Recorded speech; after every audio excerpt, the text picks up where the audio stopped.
क्या आपने भी अपने पसंद की लगभग हर खाने छोड़ चुके हैं? मीठा खाना तो आपने बिल्कुल छोड़ ही दिया है, फीकी चाय और कॉफ़ी आप पीना शुरू कर चुके हैं और फिर भी आपके शरीर में बहुत ज़्यादा थकावट बनी रहती है, हाथ-पैर में दर्द रहता है, नसों में खिंचाहट रहती है, झंझनाहट, सुनपन और आलस पूरे दिन ही बना रहता है और रात को ठीक से नींद नहीं आती। कई लोगों को तो बार-बार पेशाब जाने की समस्या होती है या कई लोग इसकी वजह से मांसपेशियाँ भी कमज़ोर होती जा रही हैं या कई लोगों में पेट पर चर्बी इकट्ठा होती जा रही है। आप बिल्कुल सही समझ रहे हैं। आज हम जानने वाले हैं डायबिटीज़ के बारे में। आज मैं आपको बताने वाली हूँ इंसुलिन रेज़िस्टेंस क्या होता है और डायबिटीज़ को क्या हम पूरी तरीके से ठीक कर सकते हैं। आज इसी वीडियो के माध्यम से हम जानेंगे एक ऐसे खाने के बारे में या खाने के तरीके के बारे में जिसे अगर आप अपनाना शुरू कर देते हैं, इस सीक्वेंस को अगर आप समझ लेते हैं, तो आपको यकीन नहीं होगा कि आप अपनी पसंद की चीज़ें जो छोड़ चुके हैं तो दोबारा से खाना आप शुरू कर सकते हैं या आप अपनी लाइफ़स्टाइल में थोड़ी-सी बदलाव अगर कर लेते हैं, तो यह जो डायबिटीज़ की समस्या आप में हो रही है या डायबिटीज़ की वजह से आप डर-डर के अपने जीवन जी रहे हैं, ये तकलीफ़ आपकी ज़िंदगी से पूरी तरीके से खत्म हो जाएगी। नमस्कार, मेरा नाम प्रीति देव है, masters in food science and nutrition, आप सभी की हेल्थ ट्रेनर हूँ। दोस्तों, सबसे पहले तो यह जानना बहुत ही आवश्यक है कि डायबिटीज़ कोई बीमारी नहीं होती है और डायबिटीज़ क्या होती है? सिर्फ़ हमें ये पता होता है कि हमें डायबिटीज़ है, हमारी चीनी बढ़ गई है, लेकिन आखिर हमें इसे समझ लेना काफ़ी ज़्यादा ज़रूरी है। तभी हम इस डर को अपने मन से निकाल सकते हैं और जो हम दवाइयों पर निर्भर होते जा रहे हैं, इस निर्भरता को भी हम पूरी तरीके से छोड़ सकते हैं। लेकिन इसके लिए हमें समझना चाहिए कि आखिर यह प्रॉब्लम हमारे शरीर में कैसे होती है और कहाँ से शुरू होती है। तो चलिए जानते हैं इस जानकारी को। सबसे पहले तो हमें ये जानना है कि जो भी खाना हम खाते हैं, वो खाना हम क्यों खाते हैं? इसलिए खाते हैं ताकि हमारा शरीर जो है वो सुचारू ढंग से चल सके, यानी कि शरीर में एनर्जी मिल सके। ये उसी प्रकार से एनर्जी यानी कि जैसे कि आपके पास कार है या कोई गाड़ी है, मोटर बाइक है, उसमें आप तेल यानी कि फ्यूल डालते हैं, जिससे उसमें क्या होता है कि एनर्जी आती है, ईंधन डालते हैं, तभी वह चलती है। इसी प्रकार से हमारा शरीर भी एक मशीन है और इसमें जब हम खाना खाते हैं, तो उससे ईंधन जाती है और उसी से हमारा शरीर को ताकत मिलती है, एनर्जी जिसे बोलते हैं और तभी हमारी शरीर की गाड़ी आगे बढ़ती है। अब हमें ये समझना है कि जो भी खाना हम खाते हैं, ठीक है? वो खाना हमारे लिए ईंधन कैसे बनती है? खाना जो हम खाते हैं उसमें क्या-क्या होता है? मेन 3 चीज़ें, वैसे तो बहुत चीज़ें होती हैं साइंस एंड न्यूट्रिशन की भाषा में, लेकिन मुख्यतः 3 चीज़ें होती हैं। सबसे पहला जो होता है वो होता है कार्बोहाइड्रेट। कार्बोहाइड्रेट भी दोस्तों अलग-अलग तरीके का होता है। जैसे कि कार्बोहाइड्रेट एक जो बहुत आसानी से पच जाए और दूसरा कार्बोहाइड्रेट जिसे हम कॉम्प्लेक्स कार्बोहाइड्रेट बोलते हैं, जो पचने में थोड़ा वक़्त लगे। ठीक है? तो कॉम्प्लेक्स कार्बोहाइड्रेट और कार्बोहाइड्रेट क्या होता है, यहीं पे खेल है, ये भी हम समझेंगे। दूसरा जो खाना में हम खाते हैं, वो होता है फैट। ये जो फैट होता है, इससे भी हमें एनर्जी मिलती है और हम सभी जानते हैं कि फैट क्या-क्या हो सकता है। जितने भी एसेंशियल ऑयल है, ये सारे फैट के कैटेगरी में ही आते हैं और जो हमारे लिए बहुत ज़रूरी भी होता है अच्छा फैट। तीसरा जो खाना हम खाते हैं, वो खाते हैं प्रोटीन। प्रोटीन क्या करता है, हमारी मसल्स को बनाने में मदद करता है, हमारे शरीर में ताकत देता है और बहुत सारे काम करता है। प्रोटीन अमाइनो एसिड से बना होता है, इसलिए ब्रेन के लिए भी काफ़ी ज़्यादा आवश्यक होता है। अब ये तीनों ही चीज़ें हमारे शरीर में खाने के माध्यम से जाते हैं। अब इसमें से सबसे पहले जो हमारा शरीर प्रयोग करता है, वो करता है कार्बोहाइड्रेट को। कार्बोहाइड्रेट जब हमारे शरीर में जाती है और फैट और प्रोटीन को अलग-अलग कामों में लगा देता है और एनर्जी के लिए सबसे पहले कार्बोहाइड्रेट को प्रयोग करता है। जब ये शरीर के अंदर जाता है, कार्बोहाइड्रेट बनता है, तो ये ग्लूकोज़ में कन्वर्ट होता है। इसे लीवर जो है हमारी, वो उसे ग्लूकोज़ बना देती है, आपने सुना होगा।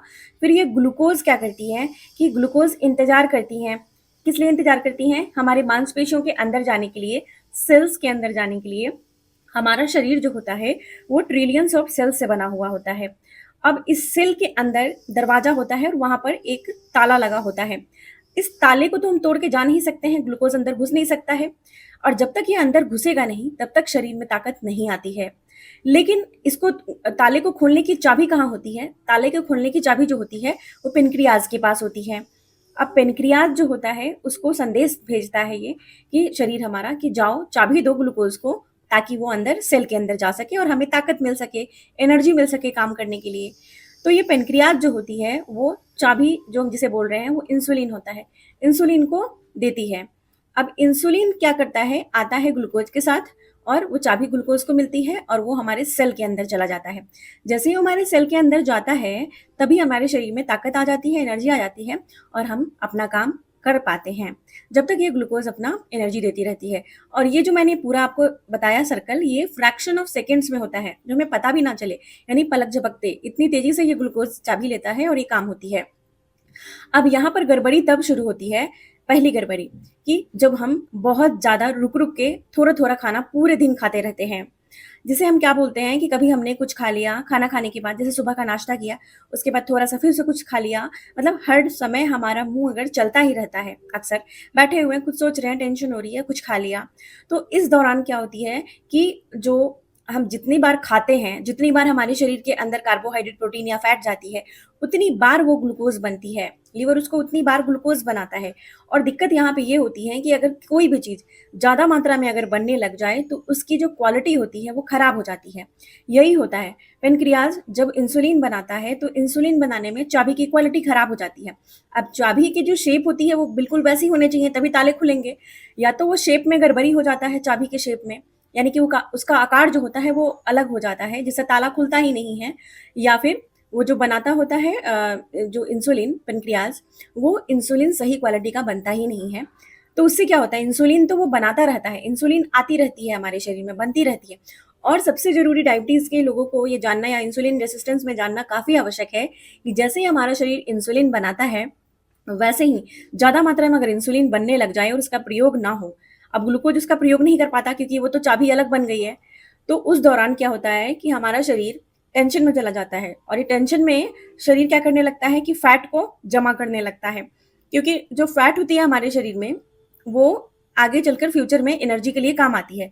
अब ये तब काम आती है, आपने एक एग्जांपल से मैं आपको बताती हूँ कि जब हम बीमार हो जाते हैं या फिर खाना नहीं खा पाते ढंग से किसी भी कारण से, या व्रत कर लेते हैं, फास्टिंग जिसे हम बोलते हैं, उपवास वो करते हैं, तो उस दौरान हम खाना नहीं खाते हैं, तो उस दौरान क्या होता है, फैट ही एनर्जी के रूप में काम किया जाता है, एनर्जी के रूप में। यानी कि जब कार्बोहाइड्रेट नहीं होती हैं, तो शरीर फैट को स्टोर करता है, जो चर्बी जिसे हम बोलते हैं, और वो वहाँ पर प्रयोग होती हैं। इसीलिए आप अगर कम खाएँगे या फिर फास्टिंग करेंगे तो आप पतले हो जाते हैं, है ना? तो ये वहाँ पर ऐसे काम करने लगती है।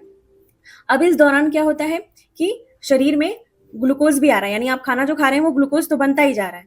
अब ये ग्लूकोज़ जो बनता जा रहा है, वो भी बन रहा है, वो भी इकट्ठा होता जा रहा है शरीर में, और दूसरा कि इंसुलिन जो बन रहा है, वो भी इकट्ठा होता जा रहा है, यानी चाबी भी बन रही है और ग्लूकोज़ बन रही है, लेकिन दोनों काम ही नहीं कर रहे हैं। अब ये जो समस्या उत्पन्न होती है, इसमें ग्लूकोज़ अब कहाँ जाएगा? सेल के अंदर तो जाएगा ही नहीं, क्योंकि ताला नहीं खुलेगा, चाबी सही नहीं है, तो वो हमारे ब्लड में यानी खून में जाना शुरू कर देता है। अब खून में वो जितना ज़्यादा बढ़ता चला जाता है, इसके कारण हमारी खून जो होती है, जब हम अपनी जाँच करते हैं, ब्लड ब्लड रिपोर्ट लेते हैं, तो उस दौरान देखा जाता है ग्लूकोमीटर में रीडिंग काफ़ी ज़्यादा आती है, और इसे हम क्या बोलते हैं, इंसुलिन रेजिस्टेंस। अब आपको समझ आ गया होगा कि इंसुलिन रेजिस्टेंस कब होती है और कैसे होती है। अब इंसुलिन रेजिस्टेंस जब यहाँ पे शुरू होती है, सिर्फ ज़्यादा खाना या बार-बार खाना ही इंसुलिन रेजिस्टेंस का कारण नहीं है। इंसुलिन रेजिस्टेंस का वजह ये भी होता है कि हमें जितनी एनर्जी चाहिए, यानी कि जितना खाना चाहिए, उससे ज़्यादा अगर हम खा रहे हैं, तो भी ये प्रॉब्लम होती है। या हम खाना खा रहे हैं, लेकिन हम क्या करते हैं, हमारा बैठने का काम है, यानी कि हमें ज़्यादा मेहनत का काम हम नहीं करते हैं, खाना खा लेते हैं और एक जगह पर बैठ जाते हैं। तो क्या होती है, एनर्जी वो हमारे शरीर में ही रह जाती है। अब कितना हम एनर्जी, बैठने में तो एनर्जी ज़्यादा लगती नहीं है, तो अब वो ज़्यादा कोई भी चीज़ होगी, ग्लूकोज़ ज़्यादा बनेगी, खाना हम ज़्यादा खाएँगे तो ज़्यादा बनेगी, तो वो खून में मिठास ज़्यादा बढ़ाती है। इसके कारण हम क्या हो जाते हैं, प्री डायबिटिक हो जाते हैं, उसको प्री डायबिटिक भी बोलते हैं और इंसुलिन रेजिस्टेंस बोलते हैं। अब इंसुलिन रेजिस्टेंस को हम 100% रिवर्स कर सकते हैं, यानी कि पूरी तरीके से आप वापस से ठीक हो सकते हैं। इस दौरान क्या होगा कि आपको कैसे पता चलेगा? कई लोगों को तो पता ही नहीं चलता कि उनमें इंसुलिन रेजिस्टेंस होना शुरू हो चुका है। अभी आपको कैसे पता चलेगा? धीरे-धीरे आप देखेंगे कि आप पतले थे और आपके पेट पर चर्बी इकट्ठा होनी शुरू हो गई है, आपके शरीर में मोटापा आना शुरू हो गया है, और चेहरा वगैरह फूलना शुरू हो गया है, और बेवजह आपको थकावट भी लग रही है। मोटापा तो आ ही रहा है, साथ में ताकत नहीं हो रही है, उल्टा आपको थकावट हो रही है, या हाथ-पैर में आपको दर्द बना रह रहा है, तो आप समझ जाइए और सतर्क हो जाइए, वहाँ पे आपको अपनी खून की जाँच कराइए, पता करिए कहीं इंसुलिन रेजिस्टेंस तो नहीं हो रहे हैं, ठीक है? तो ये पहला, सबसे पहला इंडिकेशन होता है। और इसे हम कैसे रिवर्स कर सकते हैं? अगर आपका वज़न अभी इस दौरान इंसुलिन रेजिस्टेंस के दौरान, अगर आपका वज़न मान लीजिए कि 70 केजी है, यानी 70 केजी है, अगर इसमें से 10 टू 15% वज़न अगर आपने कम कर लिया, यानी कि 70 से मान लीजिए कितना चला जाए, 65 या 65 केजी अपना वज़न कर लीजिए मान लीजिए, या फिर आप 64, उसमें से आप परसेंटेज निकाल लें। तो उतना आपने कर लिया, 10 to 15% ही कम कर लिया। अगर मान लीजिए 5 केजी अपने वजन कम कर लिया, तो उसमें आपको क्या होगा कि आपकी सर्डेन ड्रॉप हो जाएगी, जो परेशानी आपको हो रही थी ग्लूकोज की वो ड्रॉप हो जाएगी, आप बिल्कुल डायबिटिक फ्री हो जाएंगे, इंसुलिन रेसिस्टेंस कम हो जाएगा, वापस से पेनक्रियाज को समय समय पर खाना खाएंगे। और सबसे ज़्यादा ज़रूरी है, कार्बोहाइड्रेट में कॉम्प्लेक्स कार्बोहाइड्रेट खाना शुरू करेंगे। ये मैं अभी आपको वीडियो के एंड में बताऊंगी कि कैसे आप कॉम्प्लेक्स कार्बोहाइड्रेट खाना शुरू करेंगे और क्या होता है। ये बड़ा आसान सा चीज़ है, एक बीज है जो आपके घर में मौजूद होता है, हर घर में ही होता है, उसको खाना शुरू करिए, देखेंगे कि डायबिटीज़ की परेशानी दूर हो गई है, जो इंसुलिन रेसिस्टेंस है। और मोटापा को कम करिए, 5 केजी से आप लेकर 5 केजी कम से कम करके देखिए, आपको बहुत फर्क पड़ेगा। और ये मेंटेन करना होगा, ठीक है। और दूसरा, उसके बाद अब क्या होता है, अब इसके आगे ये प्रॉब्लम कैसे बढ़ती है। अब धीरे धीरे क्या होता है कि अब क्वालिटी इंसुलिन की अच्छी नहीं बन रही है और ग्लूकोज भी बढ़ता जा रहा है, ठीक है। अब यही चीज को अगर हम क्या करते हैं, दवाई खाने लग जाते हैं, है ना, अलग से दवाइयां खाने लगते हैं चीनी को कंट्रोल करने का। तो क्या होती है कि जब हम दवाई खाने लग जाते हैं तो बाहर से हमें इंसुलिन मिल जाती है, बाहर से दवाई मिल जाती है, तो पेनक्रियाज क्या होता है कि वो आलसी हो जाता है। पेनक्रियाज सोचता है कि अभी हमें क्यों बनाना है इंसुलिन, तो वो धीरे धीरे इंसुलिन जो बनाना है वो कम करने लगता है, ठीक है। तो अब उस दौरान क्या होती है कि दवाई एक समय पे आकर काम करनी थोड़ी कम कर देती है। या कुछ लोग इसे बिल्कुल समझ ही नहीं पाते कि उनमें इंसुलिन रेसिस्टेंस हो गया है, प्री डायबिटिक हो गए हैं, और वो मीठा खाने लगते हैं, बहुत ज़्यादा जो है सिंपल कार्बोहाइड्रेट खाने लगते हैं, खाना बढ़ा लेते हैं और वर्कआउट बहुत कम करते हैं, और मोटापा बढ़ता चला जाता है, पेट की चर्बी बढ़ती चली जाती है। तो इस दौरान क्या होता है कि डायबिटीज़ जो है, डायबिटीज़ का रूप तो वो ले चुकी है, अब लंबे समय में, 1-2 दिन में नहीं होता, ये 5 से साल में, 10 साल में, ऐसे करके वो अनकंट्रोल्ड डायबिटीज़ हो जाता है। कंट्रोल डायबिटीज़ आपको तब तक रहेगा जब तक आपका कंट्रोल्ड है, यानी कि दवाई से कंट्रोल हो रहा है, उसे डायबिटीज़ बोलेंगे। लेकिन जब वो अनकंट्रोल्ड हो गया, यानी कि अब मेडिसिन भी ठीक से काम नहीं कर रही है, ठीक है? तो उसे हम अनकंट्रोल्ड डायबिटीज़ बोलते हैं। वो 10 साल, 5 साल, 10 साल के बाद वो होता है, तो उसमें इसे रिवर्स करना काफ़ी मुश्किल होता है।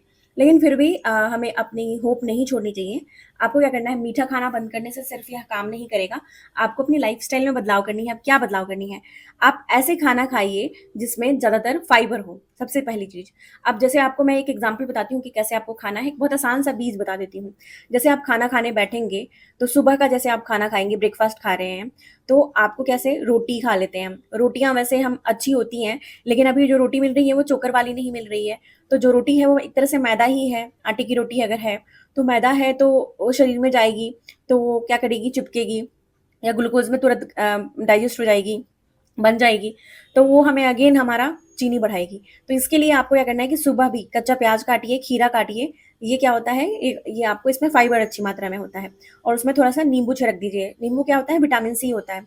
और साथ में एक चुटकी काली मिर्च का पाउडर डालिए, और उसके बाद एक चुटकी आपको सेंधा नमक, इसमें बहुत सारे मिनरल्स होते हैं।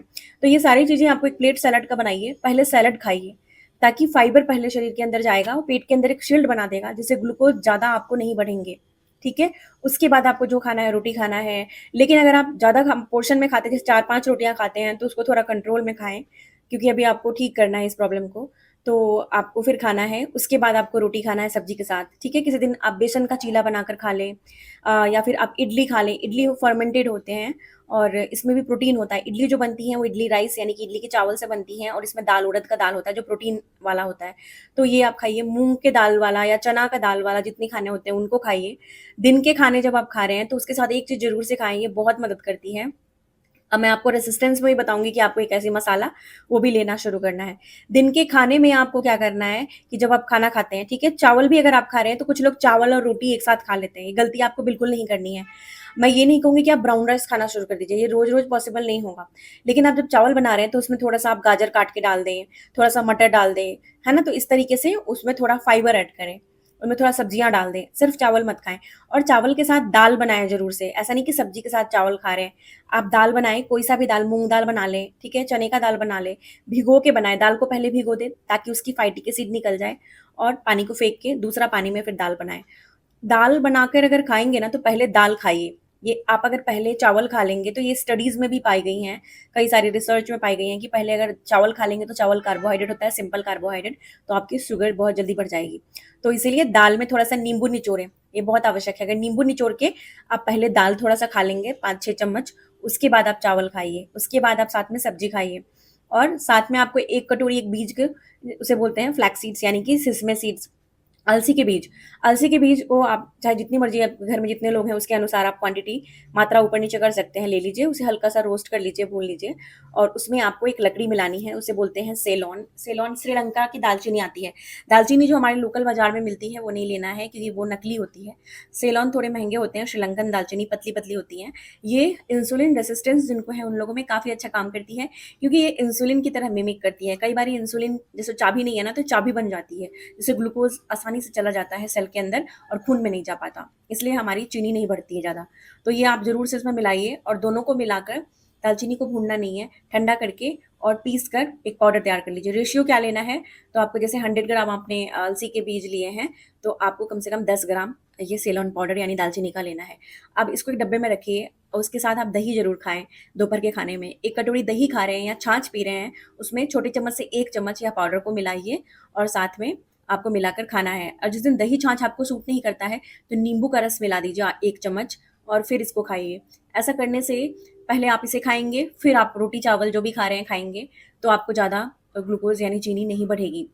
और मीठा ही अगर बहुत क्रेविंग है होता है खाने का, तो ये जो होती है चिक्की होती है जिसे हम बोलते हैं यानी कि जो पीनट्स की बनती है, मूँगफली की, गुड़ की, इसको खाइए। ये नहीं कि आप पहले ही मीठा खा ले रहे हैं, खाना खाने के बाद थोड़ा-सा टुकड़ा खा सकते हैं, तो आपको ये ज़्यादा एब्ज़ॉर्ब नहीं करती हैं, ज़्यादा नुकसान नहीं करती हैं, ठीक है? तो इसीलिए आप इसे इस तरीके से खा सकते हैं।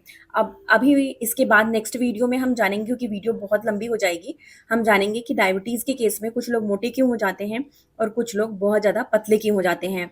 तो ये एक्सट्रीम केस में होता है, तो अगर आप चाहते हैं कि मैं इस टॉपिक पे वीडियो लेकर आऊँ, तो मुझे कमेंट में ज़रूर से बताइएगा, तो मैं आपके लिए बताऊँगी कि ये वीडियो की पूरी जानकारी देने की कोशिश करूँगी। मुझे लिखकर बताइएगा कैसी लगी आज की जानकारी, अच्छी लगी है तो इसे लाइक और शेयर करना नहीं भूलिए। तब तक अपना बेहद ख्याल रखिए, मुस्कुराते रहिए, शुक्रिया।